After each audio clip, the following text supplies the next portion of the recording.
get like much closer to the thing so it doesn't so you don't look so humongous. I don't know what you did, I don't know either. but you've gone and done something. Well, when it goes live, I'll take a look and see if I We can just do went anything. live. All right.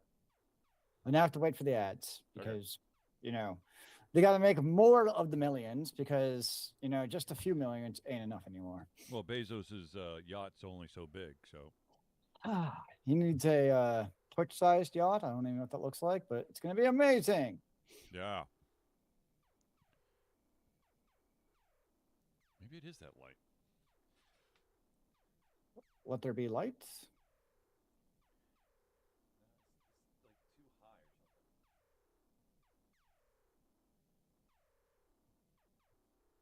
And of course, I can't see the end. I can't see the stupid. Okay, now I can. Oh my gosh, I really am zoomed in. Like, what changed?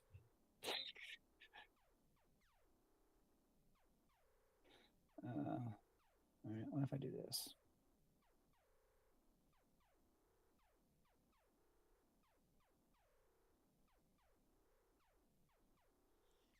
Now I've got like sunset lighting. Whatever. All right. Wait, what? Okay, something auto zoomed on your end because I zoomed out with my camera and your end zoomed back into what it originally was. No, you're zoomed out more on my side. Well, now you're zoomed in. What are you doing? What are you doing? No, I'm zooming out. It's zooming in. Gotta love Windows. What? Wait, hold on. What the fuck? I don't know. Why do you keep on changing? Stay there.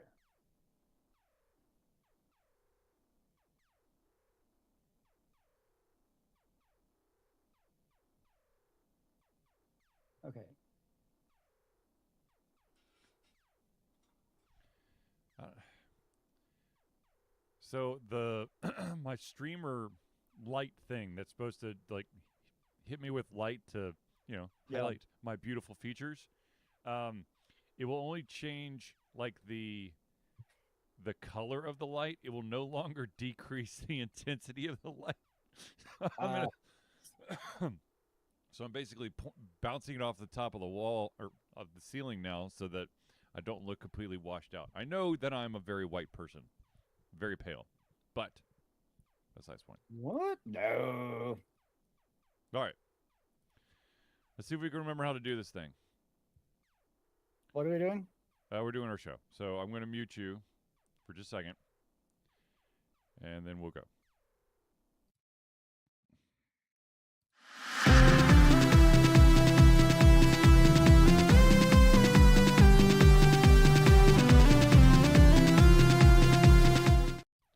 Hello, ladies and gentlemen, and welcome to another Dish Shelter Confusion Thursday night hangout. How's it going, good sir? It's going, ladies and gentlemen. I, of course, am your host, Charlie, and I'm joined once again by the prolific myself, Zealeus. Greetings and salutations, where I'm nice and zoomed in like the beautiful person I am. Ladies and gentlemen, this is the Thursday Hangouts, our live show, or try our best to cover the topics most important to you during the show. At any point during the show, if you have any questions, comments, concerns, criticisms, opinions that you would like to share with the class, do so by adding it into the chat, be it on Facebook, Twitch, or YouTube. First off, deepest apologies for not having a Thursday night hangout last week. It was not for lack of trying. It turns out that SSD drives can go bad, and mine shat the bed really, really bad. So I had to get a replacement. So my gaming desktop was down for 22 hours. I found out a lot about my computer. One thing is that the SSD drive that went bad did not want to come out of my motherboard, but I got it. You finally forced that bad boy out. It's I don't. There's something wrong with the screw that's holding it in place. Ah, yes. Like I think that there's something. Yes, there's like a spring. There's some sort of tension in there, but I think that Yes. something broke. It's very possible. And so what it would do is it would you could feel this. You could see the screw was turning, but there was the tension wasn't decreasing. It's like, nope, I'm just going to be here and I'm going to be good. And I hope you don't mind, sir. Yes, yes. So, so we unfortunately did not have a show last week. I did do streaming on Tuesday. Thanks to all the people who stopped by. I played some more Slay the Spire 2, which has basically become my go-to streaming game right now because Nice. I am bound and determined to actually slay the Spire. I've only done it once, and it was by total accident. The rest of the times, there's these stupid creatures in the third act or the third part of the tower that when they hit you, they decrease your max HP, and then also the final boss or bosses because they always randomize the well, they don't always randomize, but there's a chance that they'll randomize the final boss, and they usually kick my ass. So they give you all you can handle if your ass is cooked. oh, they give you more than I can handle. That's the problem. Damn. That's always the problem. Yeah, that's brutal. That's brutal. Yes. So, anyways, we are back. Is the long and short of it. I mean, I assume you have a working PC, unless it's secretly a show from like 2 weeks ago, and you've traveled through the TARDIS on your shirt to make it to where we are. No, this is an actual working PC. Though, I, in my crazy mind, I'm under the impression that my video card just basically melted the SSD because it's located. The SSD is right above the video card. I mean, weird things have happened, I guess. So what I've been doing is nightly. I've always been an individual who always just left their desktop going and would just let it go into sleep mode. Now I'm shutting down every single night. Decrease the exposure, as it were. Probably not the worst thing. Yeah. I always put mine to sleep when I go to bed. See, I've always had the last 2 desktops I've had. When my computer goes into sleep, it never wakes back up. It goes into a coma. Well, that would annoy me. Yes. Anyways, all right. Let's get into the show. The first thing is we have a lot of topics because we basically have 2 weeks of topics. So I'm going to try our best to cover as many of them as possible. So what I'm hearing is I need to ramble on as much as possible so we don't actually get through the topics. No, but yes, but no. We'll see. I don't know. I'm so confused. All right. So hit us up with our first topic, good sir. I am in the middle of a show, kiddo. Oh, okay. Thank you. All right, bye. I say, that's a person I know knows we have our show. I know. Anyways, all right. Sorry. Get my brain back into it. See, we're already wasting time. My bad. That's what else is there to do but waste time? Isn't that all we do by living? Oh, I don't know. Anyways, the first topic that I want to bring up is a sad one to me, and that is Brian Jacques was one of my favorite authors when I was growing up. He's the author behind the Redwall series. There's Redwall. There's Mossflower, Martin the Hero, or no, sorry, Martin the Warrior, Matsumo. I mean, that's a ton of books in the series. Anyways, Netflix had the rights to his library to make a Redwall show. Well, that their I guess their ability to do so has run out. They had promised it back in 2021. and they were going to. The film has been canceled, and I think there's supposed to be a film and a show, and they've both been canceled. So I'm very sad because I would have really liked to have seen like an animated. I know that I think Redwall had like a very short-lived animated series like back in the late '90s, I think. So would this actually be an animated series or a live action? From my understanding, it was going to be animated. Though, I mean, the I say, definition of live what action, there animated would have been like is. a 70-30 chance that you would have hated it anyways. Well, the thing is, for me, I haven't read Redwall in so long that like a lot of it's hazy, and it would actually probably depend on which story they chose, because I didn't actually read all of his books. So what I'm hearing is the secret to keeping Charlie happy is you actually make sure he hasn't read the source material in years, so he can't be annoyed and not being faithful to the original media. Sure, let's go with that, Zealeus. I will let the Netflix executives know.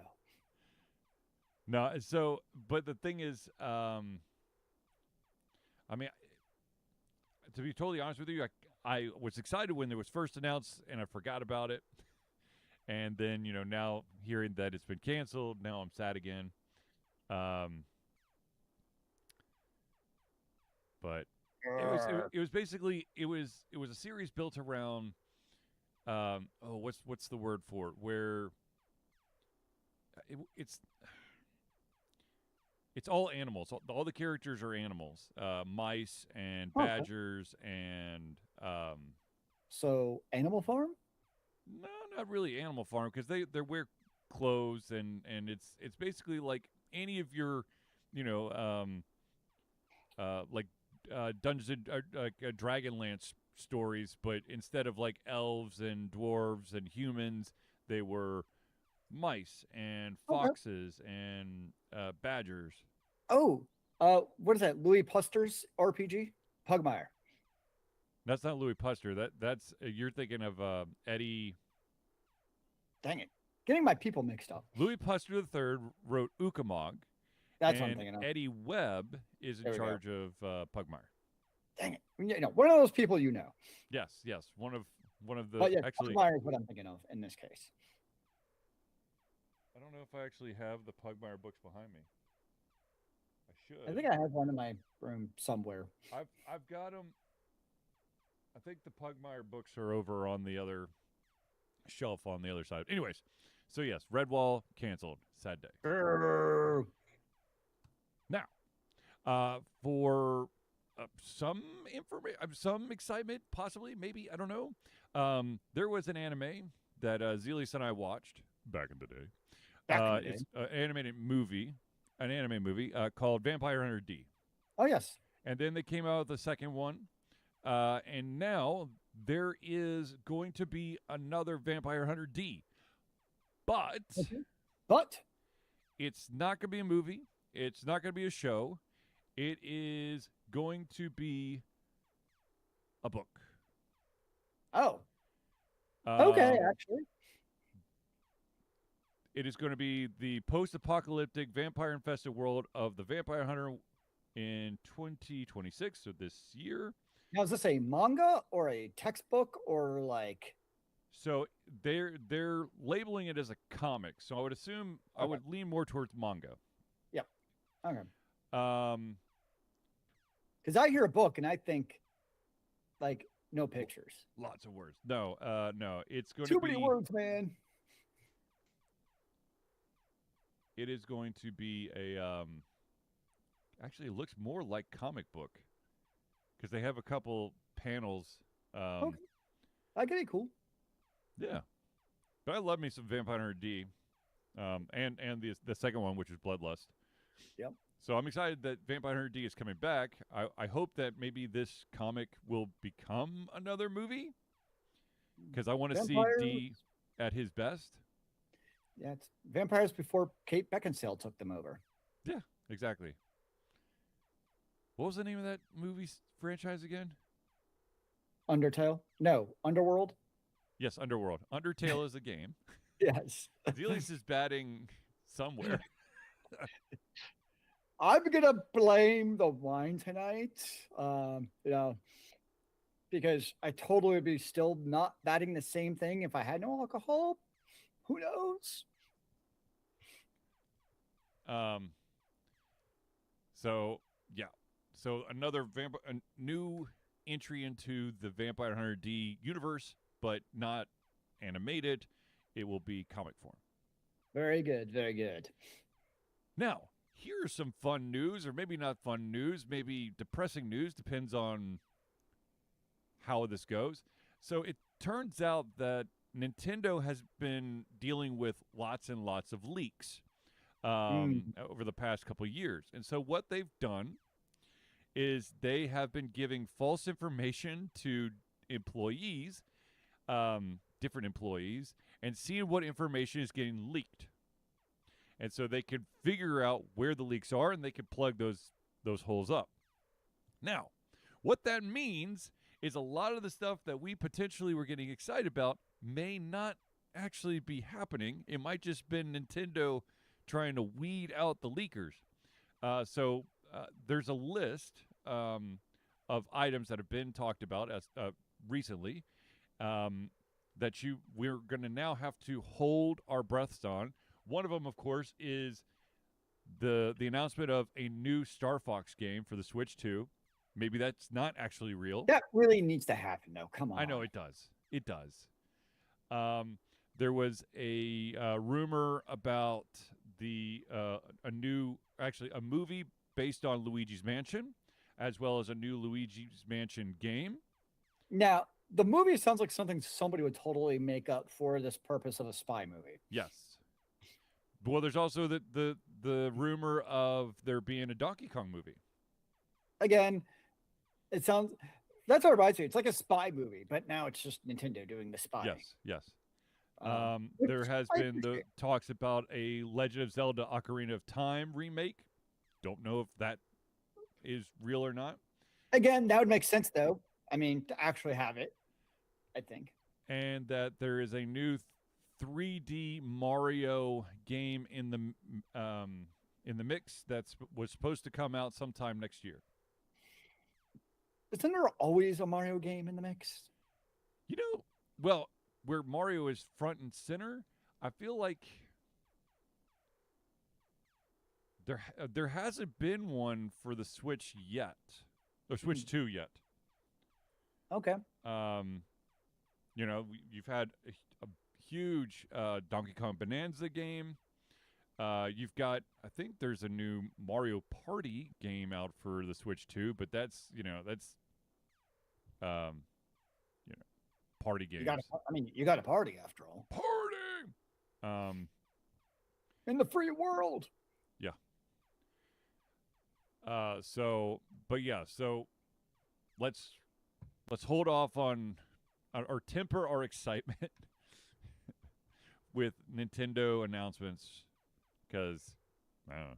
Well, I am sufficiently whelmed now There about you go. Nintendo. Not underwhelmed, not overwhelmed, just whelmed. Just whelmed.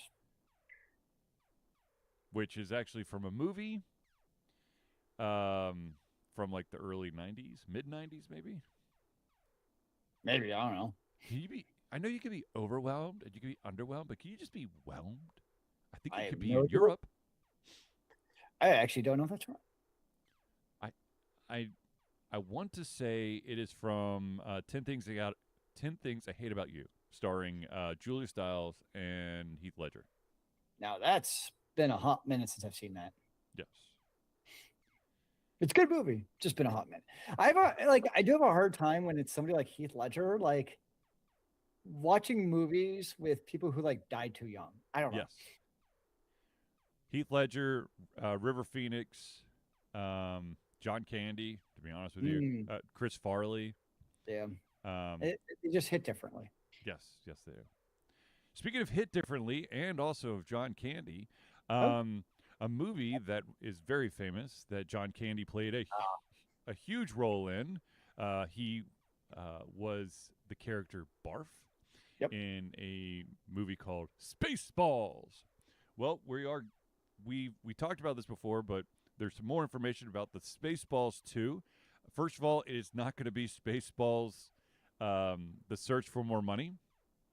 There's an official title out, and it's called Spaceballs, the new one, and it will be coming out April 23rd, 2027. And they basically brought back most of the surviving cast. Plus, I think they're going to have cameos for of like family members of the cast that have since passed. So the rumor is that John Candy's son will do a cameo as a Mog, which is half man, half dog. Their own best friend. That's a cool way to do it. Yeah.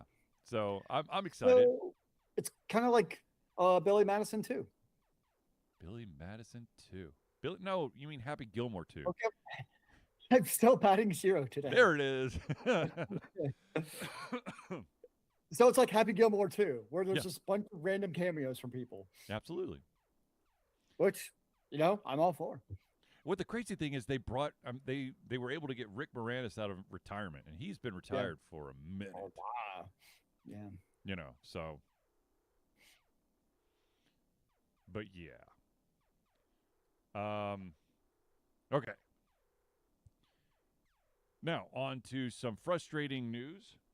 For those out there who are huge fans of Super Mario Maker 2, it appears that a huge chunk of the archive of levels that were created by users has been removed by Nintendo. Like completely, Kaputzi's gone. The reason, I understand it, but I also think it's bullshit. There is a guideline that states that you're not allowed to use hashtags in your level name. But there is no good system in place to search for specific levels. So people have been sneaking hashtags in to help basically, index the levels and let people find them faster. But that's a no-no. And so 7 years worth of levels that potentially have a hashtag somewhere in the title are now gone.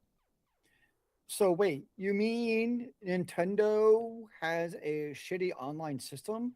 Yeah. I know, crazy, right? They just couldn't just do like an RMRF hashtag and just solve the problem? I mean, guess not. You would think there's just a database somewhere and you just do a loop and you just like find text. You find a hashtag, delete text.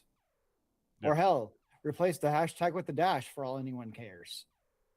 But to just delete the levels, especially after 7 years?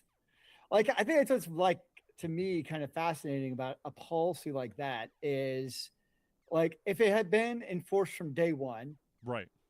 It'd be like, okay, like Nintendo's still dumb, but whatever. But to then just 7 years later decide like, this has been around for 7 years. People have been using it, but F it. We're just going to enforce it today because we're Nintendo. And that's what we do with our online products is we make them worse instead of better. Right. But here's the kicker. And this is what's like pissed off and alienated a shit ton of people. Nintendo just did it. They didn't announce it. And they haven't said anything about it after they did it. They just mass delete button. All right. Now let's talk about fake agendas to see where the leaks are. That's really what they done. Yeah, I mean it's the tricky. Yeah. I mean,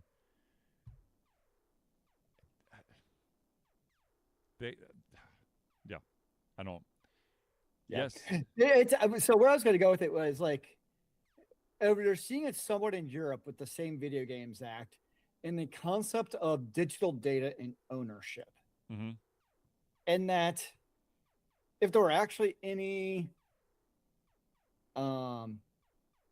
people in power who actually understood technology and gaming and all those kind of things, Right. then in theory there would actually be some kind of basically actual consumer protections around these kind of things. Not to say that Nintendo doesn't have the right to do it, but Right. that there's like things like there must be X amount of warning to the consumer.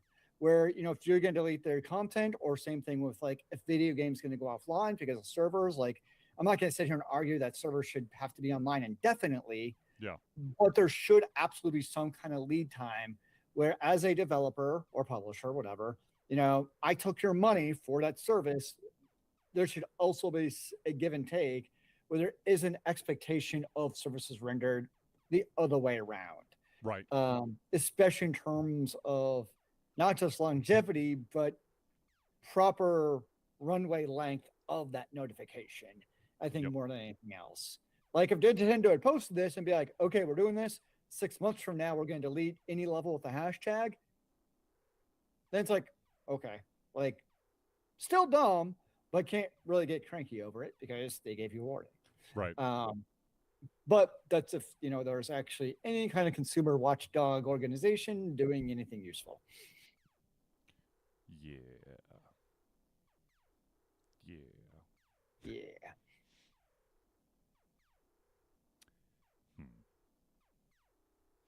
Okay.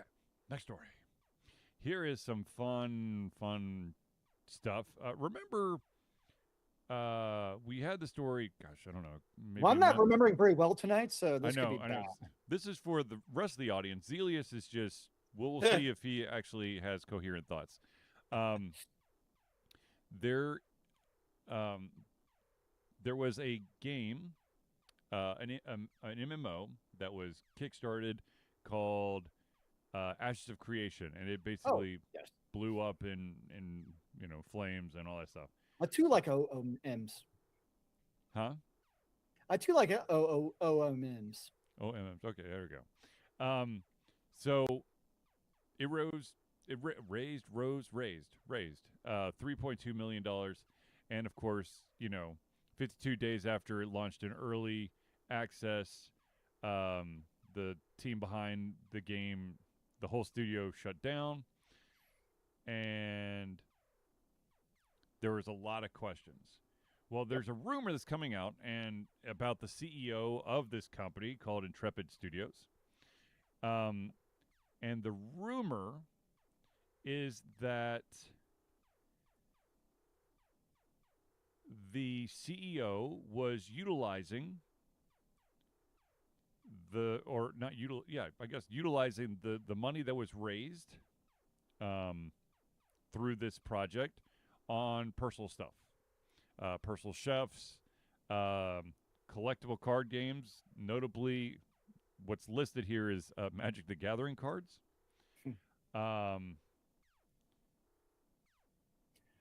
That was also one of the rumors that they actually did the early access, because nobody goes early access Yeah.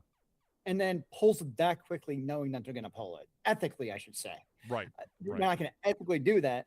And that was one of the rumors of why he did that, was kind of in parallel with this, was try to do early access, get that money, and then basically bank that early access money.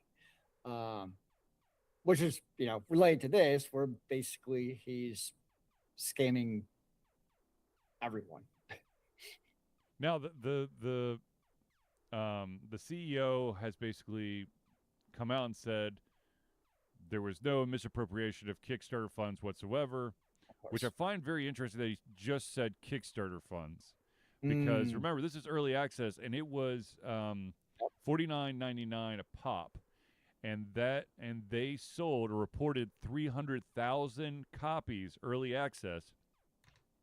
So I'm going to break out the calculator here real quick. So let's just say 50. Let's make it an even number. Mm-hmm. So that, my friends, is $15 million. Give or take, one or two. So that's $15 million plus the $3.2 million that they did on Kickstarter. So maybe he didn't touch the Kickstarter money, but there's 5 times that amount through early access, and that early access was only there for 52 days. I think Steam did something where basically, I know they have their normal 2-hour playing, you don't get a refund. Yeah. But I think for this, because extenuating circumstances, you could Yep. basically get a refund no matter what you asked for it. But it's kind of like almost like a gym membership or gift cards, Yeah. where there's always going to be that percentage of people where aren't going to use in this case the gem or gift card. It just sits there and the company makes the money. Or in this case, even if 5% of people don't ask for a refund, I mean, I think 95% is an extraordinary number of people who would ask for a refund.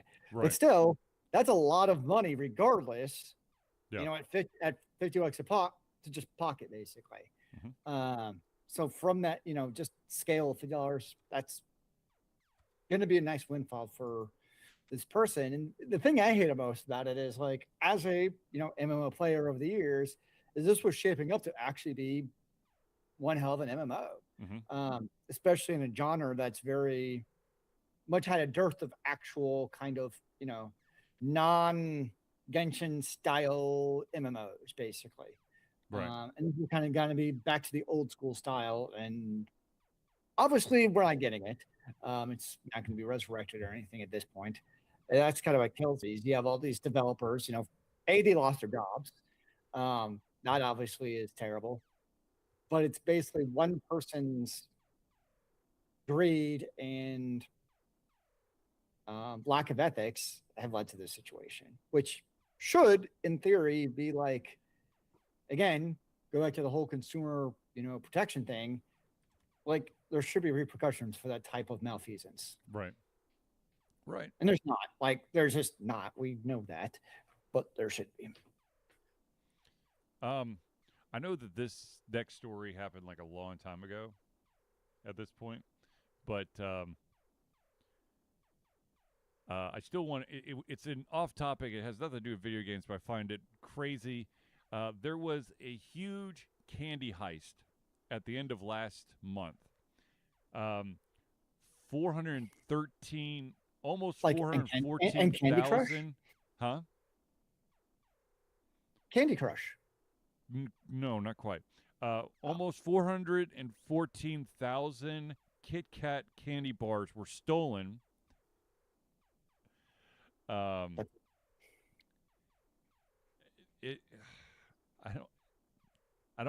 like, I can't believe someone did this. Where do you even store that many Kit Kat bars? It was so the reason why is that there was a limited edition Formula One race car shaped Kit Kats. Okay. There was a truck that was departing from a distribution hub near Turin, Italy, before being intercepted and stolen by people posing as law enforcement. That's a real Fast and the Furious shit right there. I know. So Nestle, the owner of Kit Kats or whatever, they launched an official online stolen Kit Kat tracker where customers could input their 8-digit batch number on the chocolate bar to ensure that it was not part of this heist. Nice.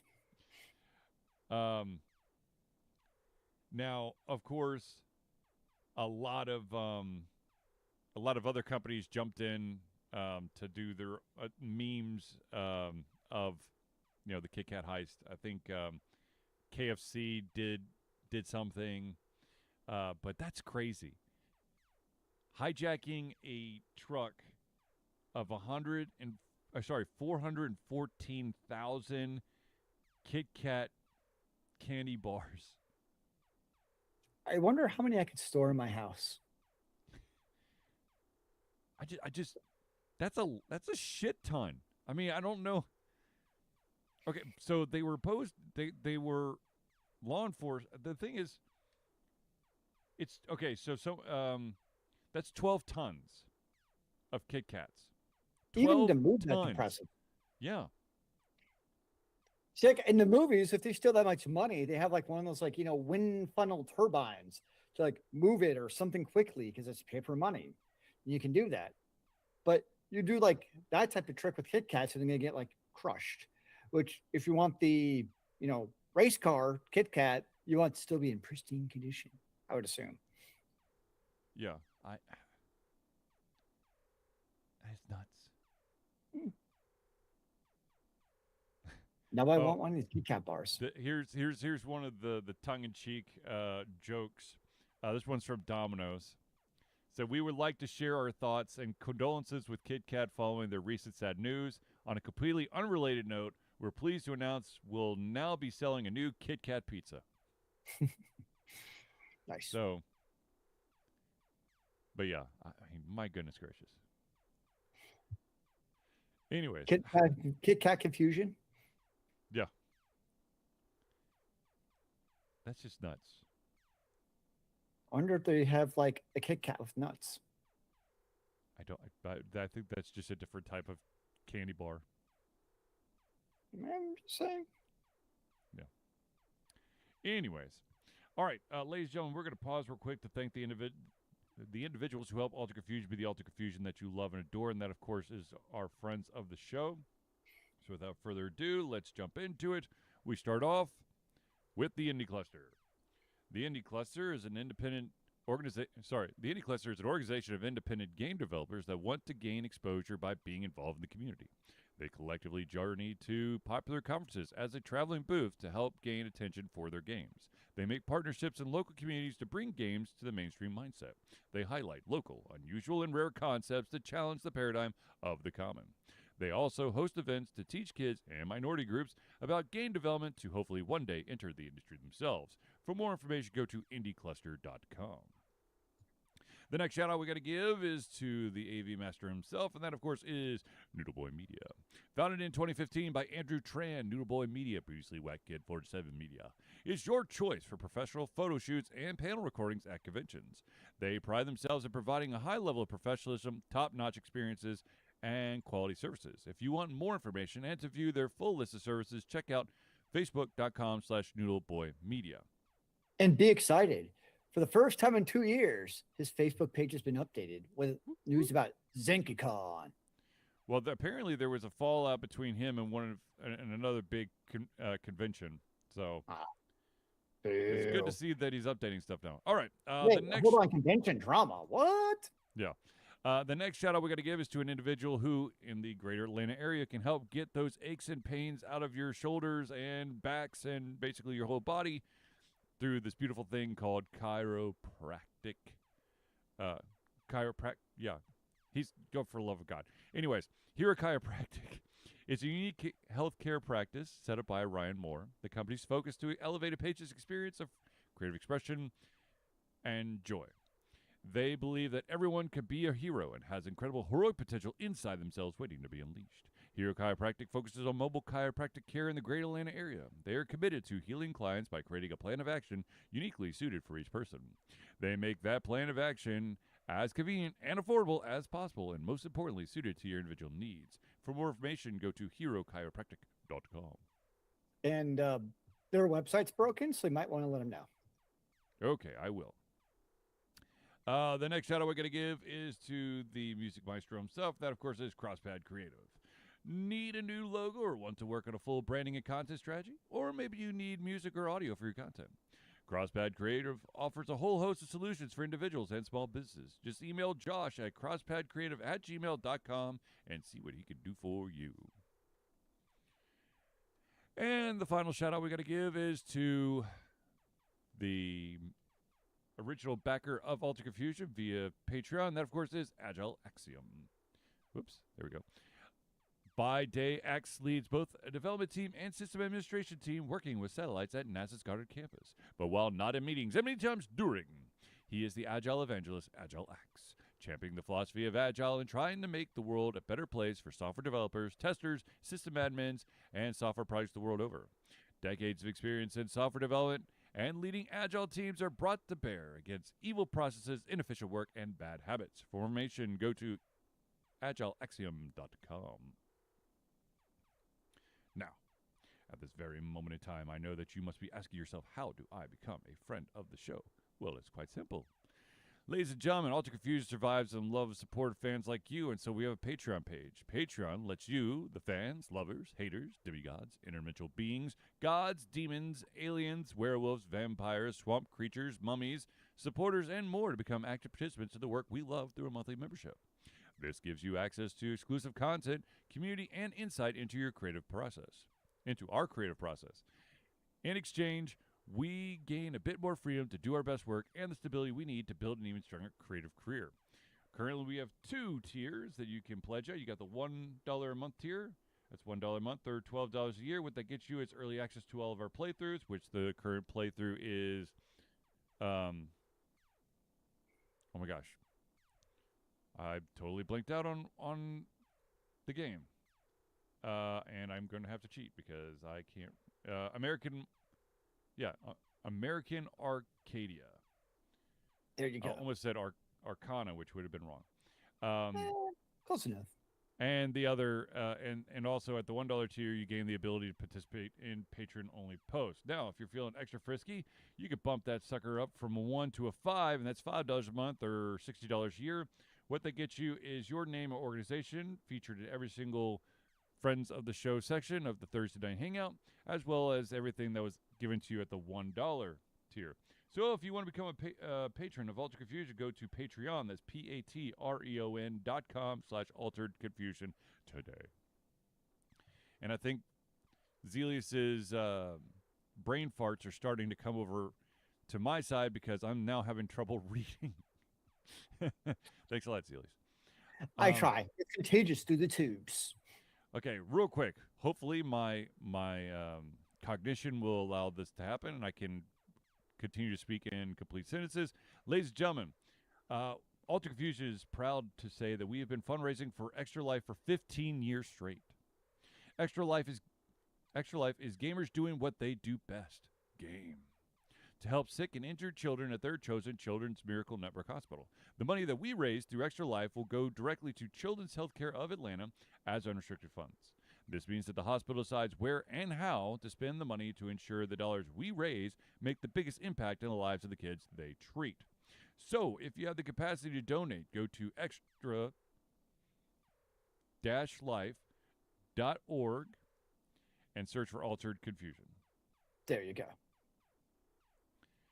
And also, ladies and gentlemen, if you're interested in getting any sweet Altered Confusion swag or accessories, go to alteredconfusion.tv/merch, and you can buy yourself a nice hat, a beanie, coffee cup, vinyl sticker, notebook, socks. I feel like pet food bowl. So there's many items that you are going to want to check out. Just so many useful things. Indeed. All right, let's move back to the stories. The next one is something that Zealeus brought to my attention, and I think it's the most stupid, retarded thing in the world. Not what that Zealeus showed it to me. But apparently, Mass Effect TV show was ordered to rewrite scripts and make them more appealing to non-gamers. Here's a fun fact. The Mass Effect show was going to draw people in because there were going to be gamers, fans Whoa. Yeah, I know. Whoa, it's crazy. whoa, When you try to when you try to just water down something and make it appealing to everybody, then you get a Dead Space 3, which was absolute crap. Or a oh boy. This is going to take Zealeus back. Lords of the Realm 3, where, as I used to say, I could take a shit in the box and it would have been a better game than what actually was in the box. I was going to say, it's worked for TV shows like Halo. Yeah. And A Wheel of Time. It worked out great for Wheel of Time. Yep. Worked out great for Sword of Truth. How about Fallout? Season. But Fallout kept to the games. And That's true. Worked. Like Fallout's actually. The thing is that there's not really. I mean, there is a storyline in Fallout, but is there really I mean, I mean, when I think of shows that cater towards a wider, and I mean this in a good way, by the way. yeah, When I think of shows that have diluted themselves to appeal to a wider audience, Fallout is not one that does that, right. which is a good thing. I mean, because it tried. You're right. There's not really that main storyline, but at least tried to still be very Fallouty. Um, is how I would look at it. Because the thing is, like, the Mass Effect, like one of the reasons people love the Mass Effect series is what? The story. Yeah. So it's like, really? You're gonna dilute? Because the problem is if you dilute the story from to try to get to a wider audience, you're gonna get Halo. That's Yeah. what it's gonna be. You're gonna have this weird, convoluted, and I know there's romances in Mass Effect, Yes. but you're gonna get this like weird, convoluted romance where it ends up Commander Shipper's actually falling in love with a computer construct of a Reaper. And that's how Commander Shipper is going to save the universe is by falling in love with the Reaper and making little Reaper babies. That's how they appeal to a wider audience, which would be obviously totally dumb and preposterous. Yes.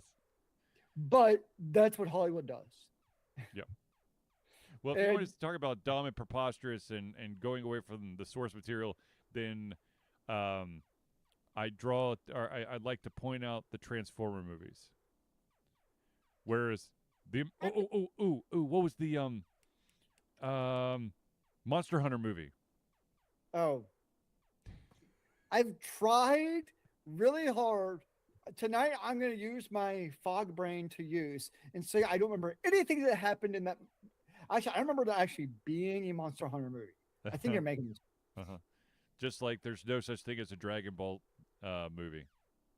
That was good. The absolute dumbest thing ever about Monster Hunter movie is you're waiting for like epic Monster Hunter fights, right? Yep. Because that's what the whole series is about.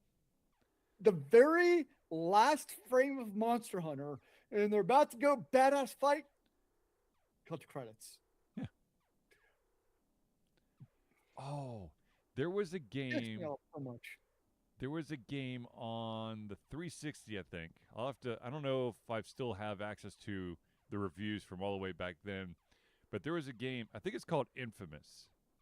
Or no, maybe it's not Infamous. Infamous is people, I never played it, but when I see like games that should be remade, Infamous is always on that list. Maybe it was, I don't remember, but there was a game that like, there was a great like backstory build up, and then you're like, oh, here's the twist. Now the real game starts, and it's like credits. I'm like, wait, what? What? Interesting. Yeah, so like, I want a Mass Effect TV series because it's one of the greatest video game series of all times. Yes. But it's because of the very interesting story and backstory. Yeah. I'm no longer optimistic about it, which makes me sad. Yes. Granted, I'm not really terribly optimistic about many new TV shows that come out because, we see what happens. Yep. So, the next story has to deal with a game platform or service that's I feel like every other month has been under fire because of their ability for like children grooming and pedophiles and all that stuff running rampant on it. What I'm talking about is Roblox. Yeah. Well, here's a new story about Roblox.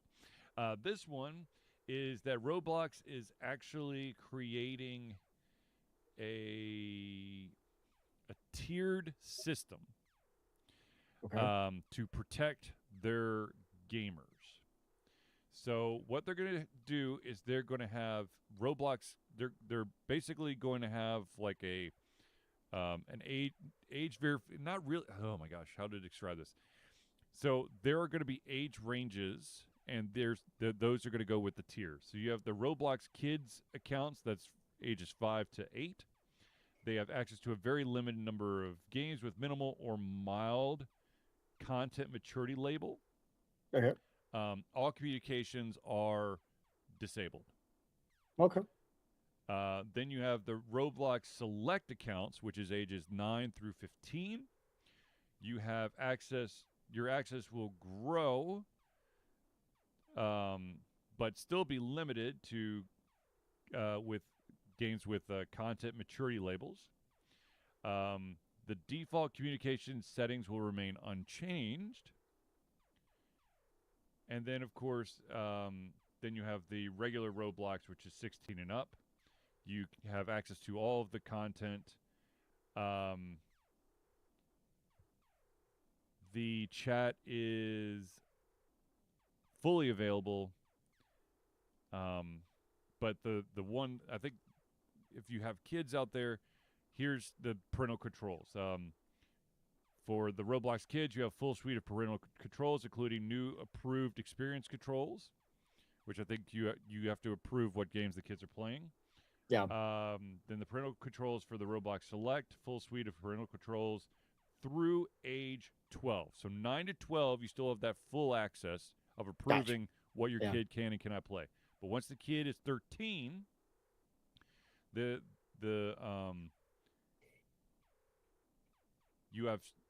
parents only have certain controls that can basically mess with the kid's account for between 13 and 15. Of course, there are no parental controls for 16 and up.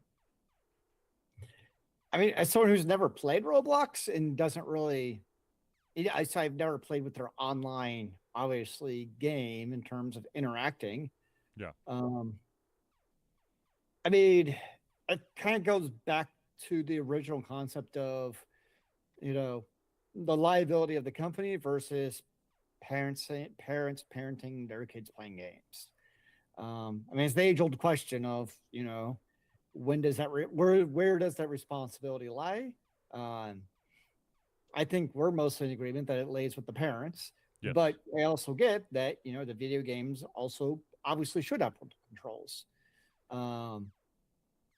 Which my understanding is Roblox had parental controls before, anyways. I guess just now it's kind of more granularized and tuned in than before.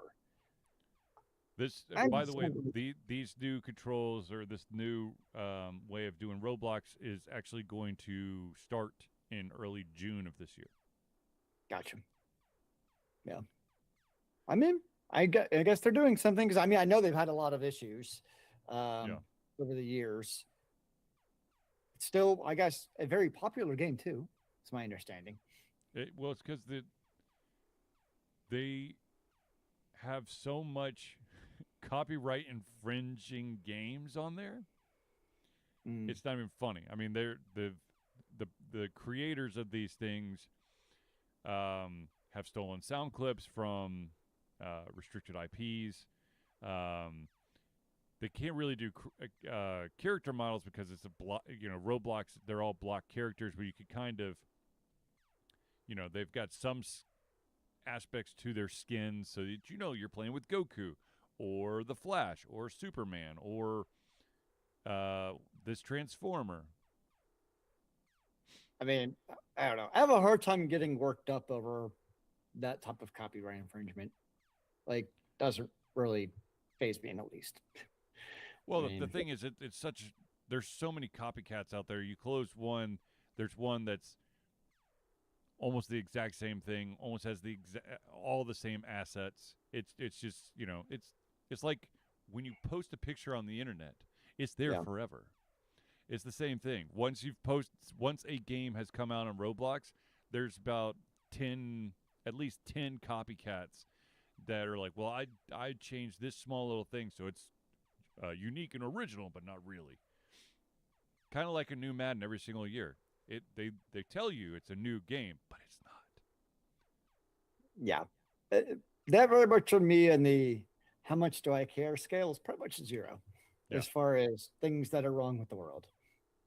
Okay, so we've done pretty good. We went through most of the topics. I've removed two of them that were just older topics, and I don't think we really need to go over. But this last one I want to talk about. All right. The creator of a very popular game called Papers, Please. His name is Lucas Pope. He came out and basically says he does not feel comfortable about talking about any of his work in progress games. And the reason is that he fears, and rightfully so, that if he were to discuss a game that he's in the process of making, you're probably going to talk about mechanics and themes and what type of game you're in the process of making. And with everybody running to AI to be like, make this, he's afraid that you're going to have a lot of people who are going to utilize AI and of course other and human beings to basically make the game before it actually comes out.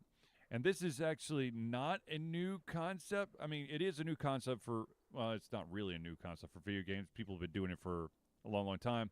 But with AI, it's basically fast-tracked it. This type of mentality was huge. I don't know if it's as huge as today as it was maybe 5-6 years ago. There was a guy who literally watched Shark Tank on repeat, and any idea for like a small a simple item, the fidget cube, or those weird it's like an air hammock where it's basically just like a huge it's not a garbage bag, but you basically just swoosh, grab all the air, and then you seal it, and then ta-da, now you have a seat. What this guy was doing was he was watching all this the Shark Tank stuff, and then figuring out if he could like basically make the concept quick enough, and then he would send it over to China to have it mass produced, and then brought back, and then he would basically flood the market with inferior products. But everybody would already have that stuff before the person who was trying to finance their brilliant idea could actually make it. Yeah, it might not be this one particular person doing it, but I think China themselves just watches them now. Like they just cut the middleman. And yes, all these that was the first thing that came around mind when you were talking about the story was that specific case where yes, anything that's basically presented on Shark Tank, etc. Yeah. You can go on Alibaba.com and find it. Yeah. It'll be they are all there. You might wait 2 months for it, but eventually, by gosh, you'll get that product. Yeah. Yeah. So yeah, it's a thing for sure. Well, I mean, the guy that was doing this, what he would do is he would sell the product until the actual product went to market, and then he would just discontinue sales. So he's already got all the money that he wants to, and since he's no longer selling the product the true product that's now available, then there's no cease and desist. There's no you can't really file a lawsuit because he's been selling this, but now that the official one is he's no longer selling it, so there's no overlap. But yeah, and like kind of thinking of then the original story is, I would say it's even more relevant than ever because now with tools like Cloud Code and Codex and all the others, like you can go into, type in, I want a game with mechanic XYZ. Guess what it's going to do? It's going to make you an executable game with mechanic XYZ.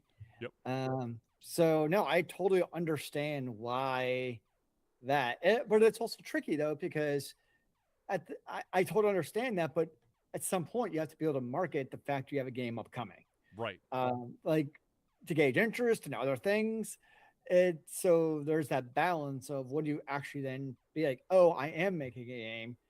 Some people are interested in it, maybe buy it to get your, coffers a little bit full so you have money to actually make the game.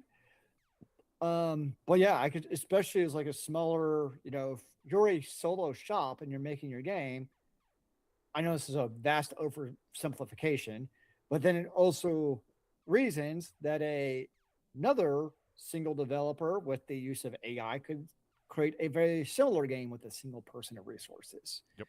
Yep. using the expediency of AI coding agents. Yep. So, yeah, no, I get behind what this gentleman is talking about, and I totally get it. Yeah. I mean,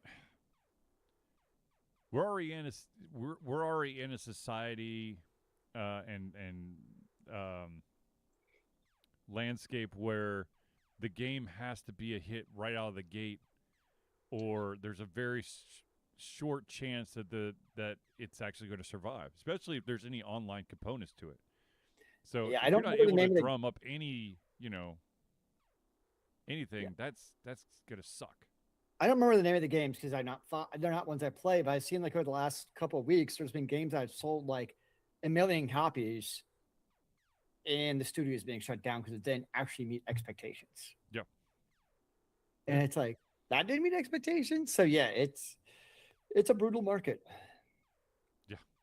And yeah, the expectations, especially because like AAA games, the cost to make AAA games are becoming more and more extraordinary all the time.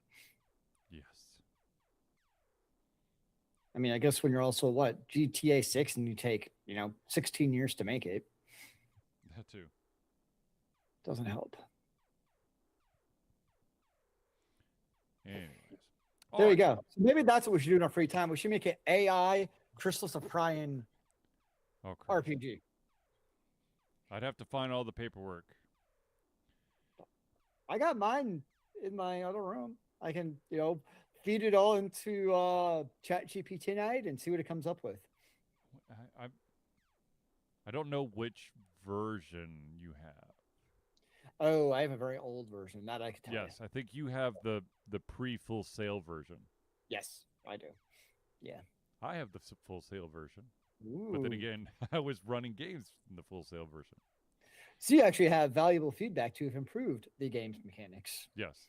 And ladies and gentlemen, by the way, Crystal Prime was a pencil and paper, a homebrewed pencil and paper RPG that Zealeus and myself and some others created when we got really tired of trying to figure out what THACO was with AD&D. That's Advanced Dungeons and Dragons, 2nd edition. We made our own system. So, anyways. All right, ladies and gentlemen, we have reached the end of our show. So, I want to thank everyone for tuning in to the Ultra Confusion Thursday Night Hangout. For myself, Charlie, and Zealeus, it's been a pleasure giving you everything on our heads, our mouths, and of course, our hearts.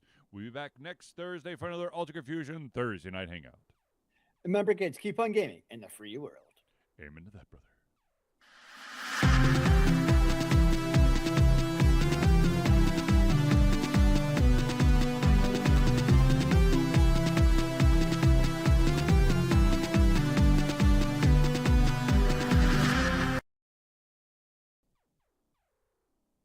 And we're out of time.